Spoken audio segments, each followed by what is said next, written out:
Comme je l'avais annoncé sur Snapchat et Instagram, j'ai passé une partie de ma grossesse à préparer sur papier mon postpartum. Mon objectif, il était clair, c'était retrouver la forme et les formes le plus délicatement et efficacement possible. J'ai donc, comme à mon habitude, fouillé et épluché toutes les astuces existantes afin de réaliser un programme de remise en forme adéquat à mes besoins. Aujourd'hui, nous sommes à J+30 et voici le programme que j'ai suivi. Pour la rédaction de ce programme, j'ai attendu de rentrer de la clinique et j'ai fait un état des lieux de mon corps, mon moral et ma santé. Mon corps, lui, était handicapé à cause des incontinences liées au périnée relâché et aussi des tranchées qui étaient très douloureuses. Conclusion, nécessité de se ménager et récupérer.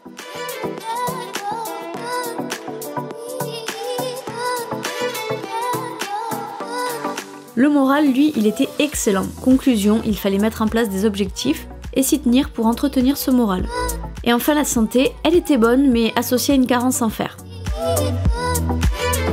Alors le premier geste que j'ai adopté ce premier mois a été de me créer un jardin secret, en tenant un journal de pensée. C'est un soutien indispensable qui servira à noter vos résolutions, vos efforts, vos victoires, vos échecs, vos joies, vos peines, tout. L'écriture permet toujours de hurler en silence, et ce journal deviendra votre allié pour cette nouvelle vie de maman. Le second geste a été de nettoyer mon corps par la consommation de jus d'ail. Il n'existe rien de plus efficace pour nettoyer son utérus des caillots de sang, qui sont en partie responsables des tranchées postpartum, pour éliminer les résidus de la péridurale, mais également pour déloger les mauvaises graisses, on en parlera plus tard. Le troisième geste a été de prendre mes carences en main. Pour ce faire, j'ai acheté en magasin bio de la tisane d'ortie pour me reminéraliser, mais aussi et surtout profiter de son énorme apport en fer.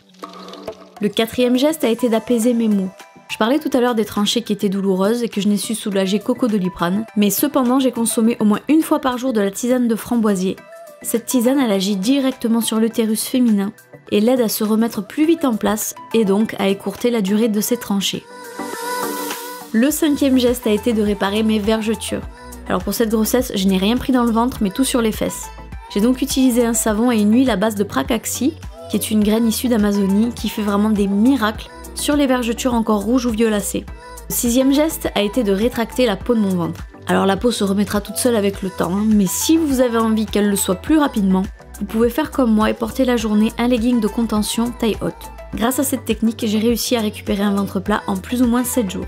Et enfin, le septième geste que j'ai adopté a été de commencer à me débarrasser des kilos superflus. L'ajout des quelques gouttes de jus d'ail dont je faisais mention tout à l'heure accentue vraiment le processus. Voilà, j'espère que cette vidéo vous aura aidé, inspiré. En attendant, je vous embrasse bien fort et on se dit à bientôt.